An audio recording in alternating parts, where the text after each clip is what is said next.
So good morning and afternoon, no matter where you are and you're joining us. My name is Tess Vismail from Dahlia Plus Agency, and I'm going to talk to you a little bit about what we know really well, which is about remote teams, 5 tips to nurturing and leading your team and culture in person, which finally we are, as well as virtual.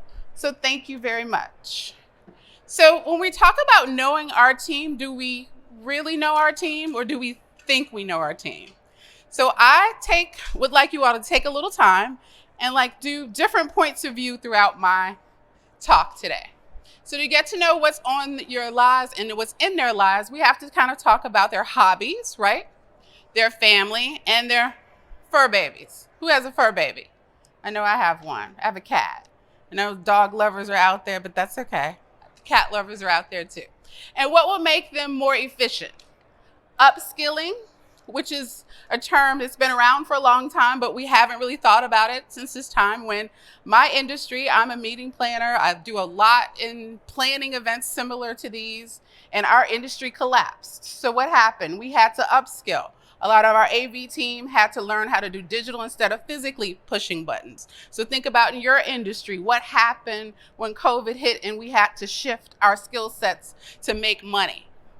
Give them more of what they want. And what we mean by that is I have to know what they want in order for me to give them what they want. That means you have to poll them, ask them questions, give them the opportunity to be able to present, to give their ideas, and act as if you're listening, and hopefully you are listening to what they want and be able to deliver accordingly. But I cannot do that if I don't shift my point of view from me to them and sitting in their seats. So we want you also to be proactive and communicate often. So icebreakers for your next virtual meeting. How many people like icebreakers? I know I do. Yes, it breaks the ice perfectly because now we realize we can't take content too much, not 30 minutes at a time. We like 15-minute sessions, right?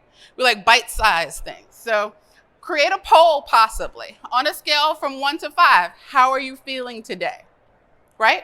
We say, hi, how are you as we're passing people in the street. At least we used to more often, right? But now you want to have a good sense of people's pulse check, right? And you want to create a Spotify list. How many people have a list on their iPhones, Android phones? I'm an Android girl, right? But you want to create a list. And how exciting would that be in that poll if you asked people what they wanted on their list? So that you can share it with them and let them collaborate. Send them the link for it so they can add their own tunes to it so they can feel a part of the process.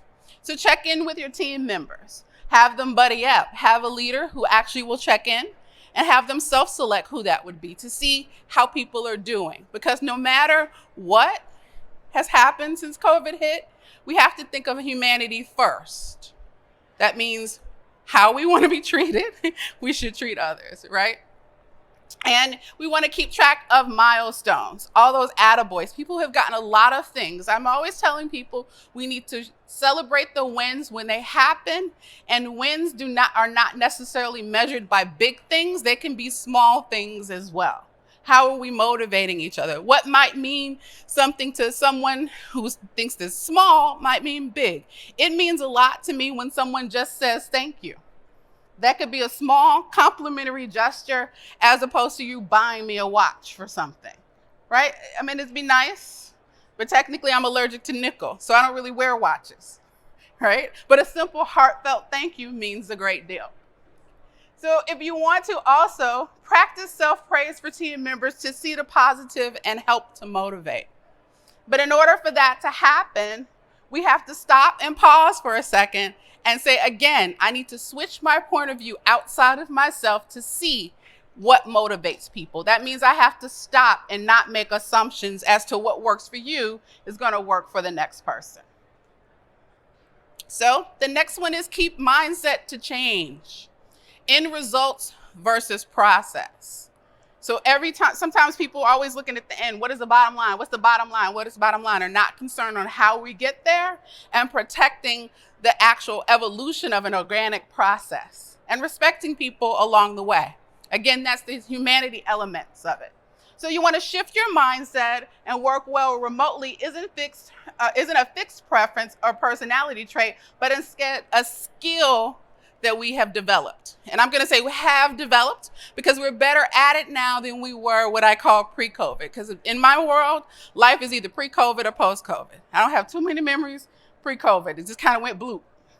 But now I have the ability to curtail and change and redesign the experiences I have and we have with our teams accordingly. So both in-person and remote teams takes work and our skills to, I'm just messing this all up. Both in-person and remote work takes work, hard work, but it doesn't have to be, and our skills to perfect. That means that something can be a goal of mine and I might have to do it a little differently and try hard along the way. Not a preference or a talent that you may or may not possess. It's okay. I have to be realistic. I'm not good at that. But if you're good at it, then I need to give you the opportunity to do it or the opportunity for you to tell me your techniques and share your techniques and how can that be a win-win for each other, okay? You and your team will work better together to successfully overcome the challenges that you faced. Again, that's that I'm doing it, that ebb and flow around giving and taking. Again, that's still around shifting point of views and not my point of view. Virtual team building and fun. Who likes fun? How many people have more fun now than they used to when they work? No? Oh gosh. Okay, well, we need to change that. Because as bad as COVID was for us, it still was a gift to humanity for us to stop and say, you know what, I might need to be doing passion work where it's no work any longer. And it's okay if it hasn't shifted, just know it can, and I can choose again the next time, right? And that time can be now. So, ideas to steal. At the end of this, I'm going to give you a QR code so that you can get access to the deck so you don't have to worry about these techniques. But ask a trivia question at the end of your team calls. How exciting would that be? That can be a poll. If you have to do them virtually, you can do it. If you use Zoom, you can do a poll in Zoom. If not, you can do it the old-fashioned way, pen to paper. Doesn't really matter how you do it. But do a trivia. How exciting and conversation starting and excitement could it be around something? I'd probably learn something new about someone. The odd things that people know. Create an innovation think tank and assign a lead. So that's giving power to who? Power to the people to create and design, right? Some of the best ideas come from some of the quote unquote odd sources, but I don't think they're necessarily odd sources. We just may have overlooked the person who may have that talent to innovate. Assign a trend reporter. I know it sounds odd, but think about who is on your team who can set trends, likes trends, or maybe the unlikely suspect who just knows trends. You know that nerd who's off in the corner, but has the most brilliant ideas around things? It doesn't have to be the likely person all the time. And if a person comes in and reports the trends all the time, it could just be a data person who just loves data. Then it can get everyone on the same page around, what's out there. Let's push ourselves to do things a little differently. And then have a staff team up and bring back better ideas to you. Now, if I know the trends, that means that's what everyone else is doing or what's future to come. We're getting together and we're going to create an innovation think tank. Simple stuff. And then we're going to talk about trivia. That is fun stuff. That's not a regular old boring meeting. That's an hour and you're sitting there twiddling your thumbs like, when is this over? When is this report done? Right? So you can craft this however you'd like it to be. Now I'm going to get into a couple of apps. Don't know if you've used them. If you haven't, it's okay. Our team uses Slack. Lots of people use Slack. Who's used it? Did you like it? Good. It's a great way to communicate and get out of the famous term I have called email hell. You should not be planning an entire project or have anything to do with email after 3 threads. Promise me that. If you have to reply a third time, you need to think again. You need to stop and say, do I need to pick up the phone? Do I need to walk over to a desk? Do I need to send a pigeon? I need to do something else. But we need to get communication in a different way. And what Slack does is allows you to create channels based on how you communicate. You can do it team-oriented. If it's different departments, this has a support status in it, so you can have your support tickets go through here, all different types of things that you can do within Slack, and it allows you to stay away from email, but bring together more community and a team approach to moving business forward.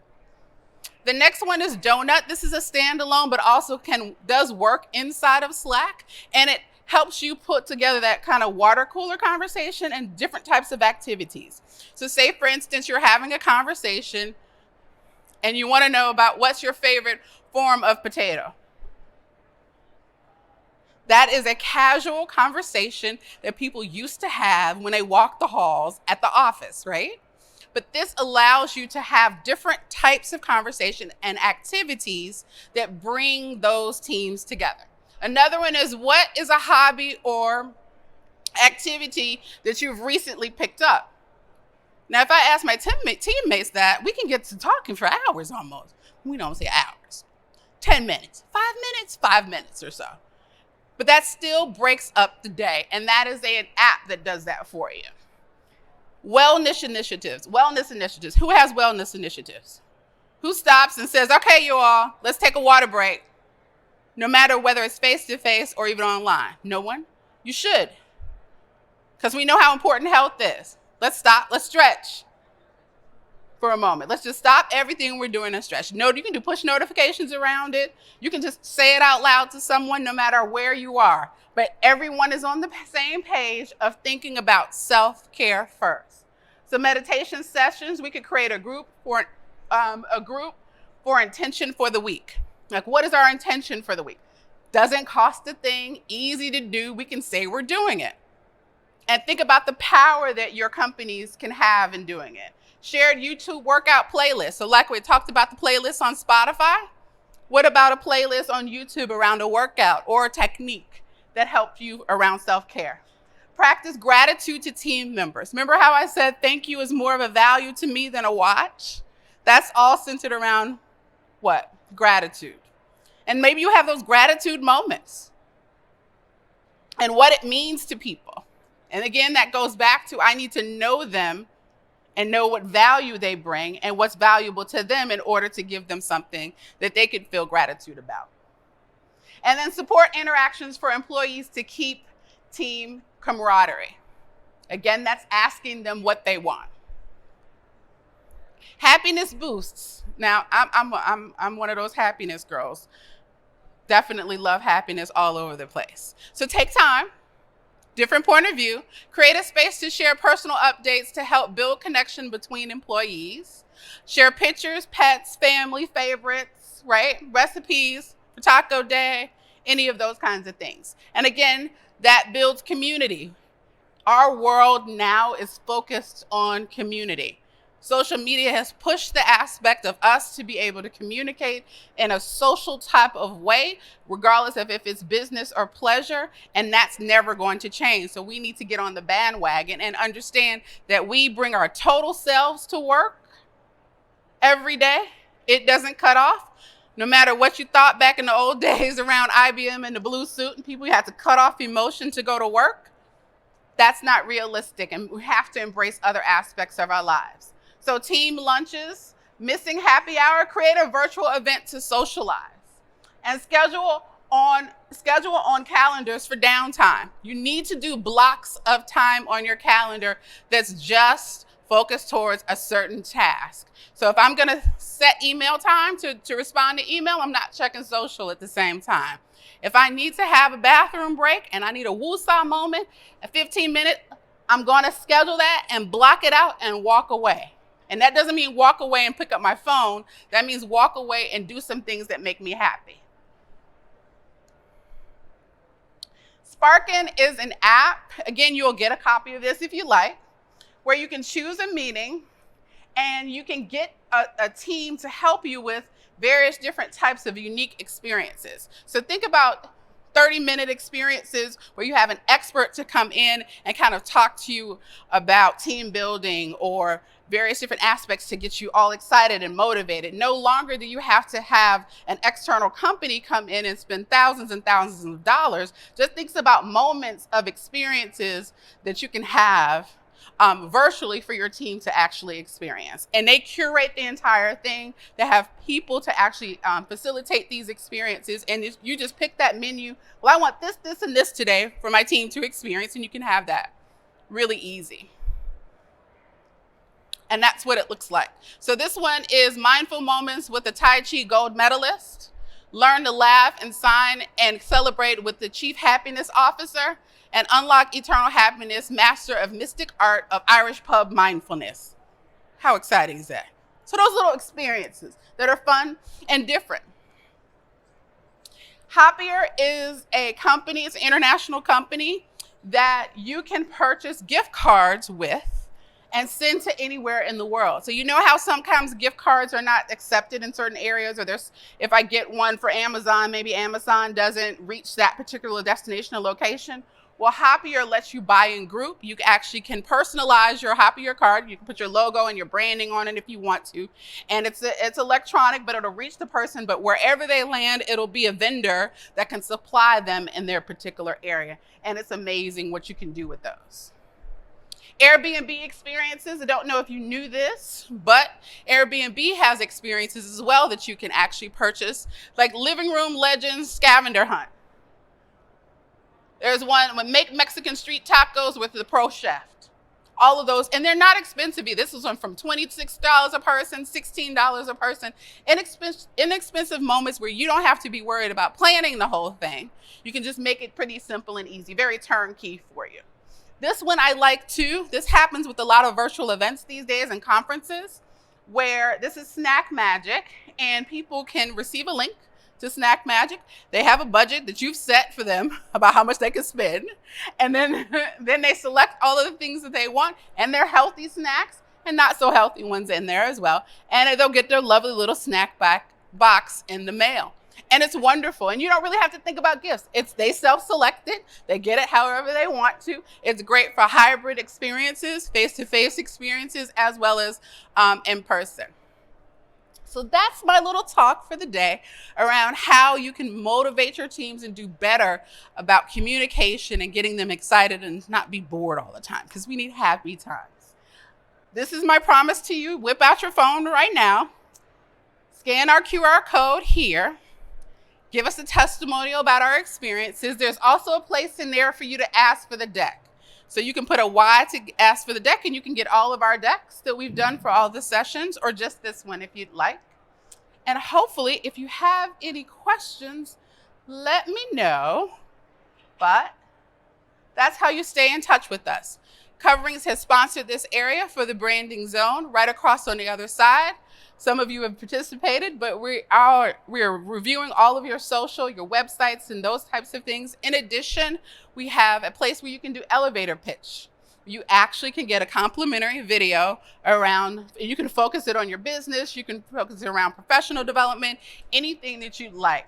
And that's complimentary of Coverings. So thank you so very much, and I appreciate your time. Take care.